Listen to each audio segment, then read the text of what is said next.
아주 시험 최종 등수는 21등 했습니다, 전체. 저 솔직히 말해서 제가 추석할 줄 알았는데 21등으로 마무리했습니다. 네, 정말 작년 생각하면 떨어졌을 때 정말 집에서 밥을 먹는데 목으로 넘어가는지 코로 들어가는지 진짜 모르겠고, 응원도 안 하고 질책도 안 하고 그냥 아무것도 안 하는 게 오히려 더 저는 그게 더 무서웠습니다. 네, 정말.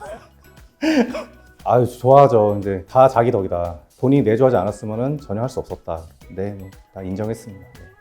네.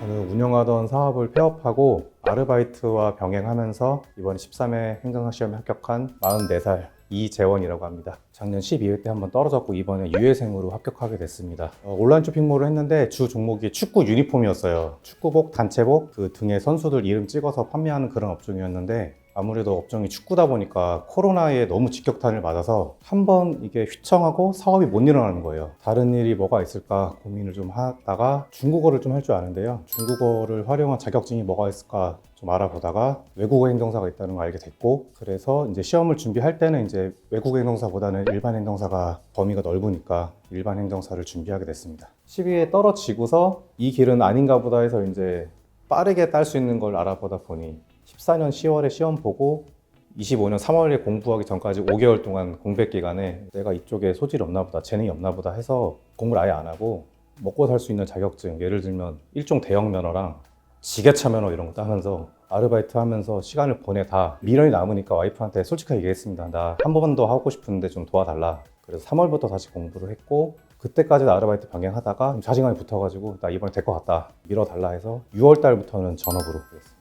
제가 지금 아무래도 기혼자고 가정이 있다 보니까 경제적으로 좀 책임을 져야 하는 부분이 있는데, 사업을 정리한 게 이제 잘 돼서 정리한 게 아니고 빚만 겨우 안진 상태에서 끝내다 보니까 이제 당장 생활비가 없는 상황에서 공부를 해야 되는데, 장기적인 아르바이트는 할 수 없고, 그래서 배달이나 아니면 뭐 물류 상하차 이런 거 간간히 나가면서 시간을 최대한 확보하는 아르바이트를 하면서 좀 시간을 쪼개서 공부를 했습니다. 7시쯤에 일어나서 아침 먹고 오전 공부를 11시까지 합니다. 그리고 배달 알바 했던 경우에는 11시에 이제 오토바이로 출근해서 또 3시까지 배달하고 또 집에 들어와서 5시까지 일단 잠깐 쉬면서 아침 했던 거 약간 복습하는 정도, 그리고 5시부터 한 9시 정도까지 또 배달 알바를 하다가 한 10시부터 한 2시, 3시까지 이제 집중적으로 좀 공부를 하고, 그리고 또 아침 7시 일어나고 그렇게 루틴을 짰습니다. 평소에는 인강을 주로 듣다가 모의고사 반이 있을 때 그때는 주말에 나가서 모의고사 시험 보고 바로 또 와서 아르바이트 하거나 공부하고, 인강을 참 잘 많이 활용했습니다. 언제든 들을 수 있으니까. 시험 3주 전부터 원래 아침에 일어나던 패턴을 바꿨어요. 새벽 3시에 일어나서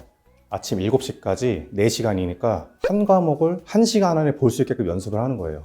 그 4과목을 그렇게 처음에는 당연히 졸려서 너무 힘든데 3주쯤 하면 이게 적응이 돼요. 그래서 시험날 아침에도 3시에 일어나서 한 회독을 하고 시험날 가는 거예요. 그런 말 있잖아요. 마지막에 본 사람이 승리한다. 그래서 그날 보고 시험을 보는 겁니다. 제가 원래 등산이랑 캠핑이 원래 되게 취미인데 전혀 못 가고 아예 취미생활 끊으니까 스트레스가 좀 심하더라고요. 그래서 하는 김에 운동을 좀 해보자. 그래서 헬스장 등록하고 러닝하고 일주일에 3일은 꼭 가려고 했어요. 왜 운동을 제가 강조하냐면은 앉아있는 게 체력이거든요.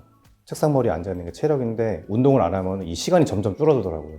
그래서 운동을 하니까 시간도 늘고 일주일에 3번씩 1년 정도 하니까 시험 직전 2달 전에는 하루 종일 책상에 있어도 힘들지가 않아요.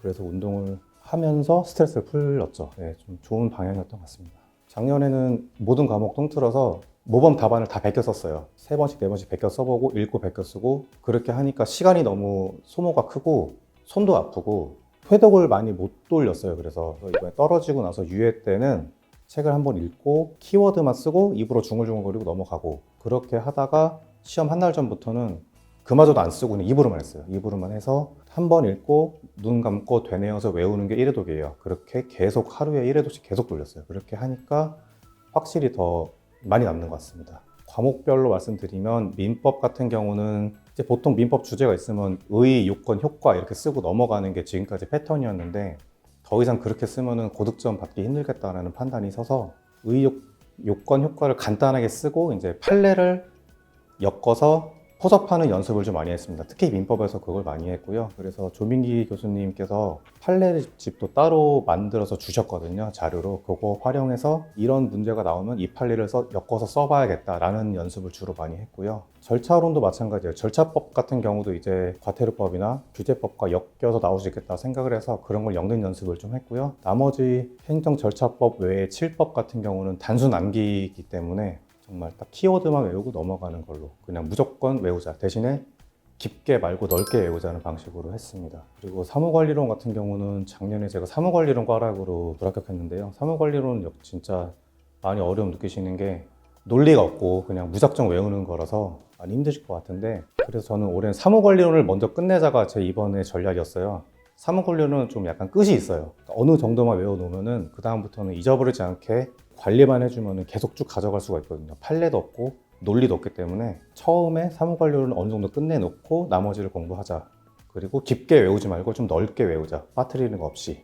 행정사 실무법 같은 경우도 이제 판례가 좀 중요해지긴 하지만 아직까지는 좀 정해져 있고, 또 행정사법과 비동사건 절차법이 또 완전 암기이기 때문에 사무관리론과 같이 암기 위주로 가고 행정심판법을 판례를 연습하는 방법을 많이 썼습니다. 그 국가법령정보센터에 보시면은 저희가 법령 같은 거 다 확인할 수 있잖아요. 이거는 제가 따로 프린트 뽑아서 만든 건데 저희 과목 4과목에 있는 모든 법을 다 한꺼번에 뽑아서 이렇게 책처럼 만들었어요. 프린트해서 이렇게 찝은 건데, 예를 들면은 정보공개법이다 그러면 사실 얼마 안 돼요. 이 정도밖에 안 돼요. 법령은 사실. 그러니까 이거를 쉴 때 빨리 한번 읽는 거예요. 빨리 한번 읽고 치우고 이런 식으로 하니까 좀 도움이 됐고요. 가장 도움이 되었던 거는 아무래도 실전 모의고사 10회 분량 하는 거. 첨삭은 5번 해주시지만은 10번을 다 나가면서 체력적으로 되게 힘들거든요. 왜 하고 있나 싶은데 그게 몸에 익어버리면 시험장 가서도 되게 아무렇지 않게 긴장 안 하고 쓸 수 있거든요. 그래서 10회 모의고사가 전 가장 좋았습니다. 모의고사 과정에서 이렇게 성적 통계를 쫙 내주세요. 몇 점 받았고 다른 분들은 몇 점 받았고 상위 30% 평균은 얼마고,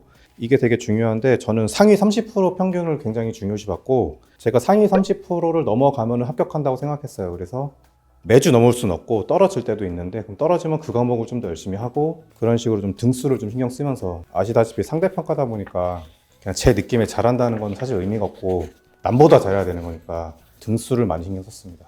옛날 나이라면 44시잖아요. 깜짝 놀랐어요. 진짜 좀 저보다 나이 많은 선배님도 계시지만 40이 넘어가서 공부하려니까 진짜 머리가 안 돌아가는 게 느껴져가지고 자꾸 잊어버리니까 그게 제일 힘들었던 것 같아요. 지게차야 뭐. 지게차 재밌어서 솔직히. 14회 때 외국어 행정사를 준비하고자 그 외국어 행정사에 필요한 어학 점수를 땄어요. 2달 동안 해서 땄고 앞으로는 행정사 개업해서 업무 열심히 하면서 저는 14회 외국어 번역 행정사에 응시할 계획입니다. 네, 이 시험이 제가 그랬듯 만만히 보고 덤비다가는 정말 좀 큰 거 다칠 수 있는 시험이라고 생각합니다. 아무래도 서술형이고 전문 자격사 시험이기 때문에 정말 어렵다라는 마음을 가지고 도전하시되 못할 건 아니다. 할 수 있습니다. 네, 저도 했고 공부를 손에 놓은 지 꽤 된 상태에서 했으니 포기하지 않으시면 할 수 있다고 생각합니다.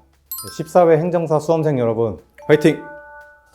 이건 인터뷰 쓸 내용은 아닌데 그 와이프가 공무원인데 그 공무원을 행정사 주는 거 아시잖아요. 거기에 딱 걸려서 저 작년에 떨어졌는데 작년에 받아온 거예요, 그거를.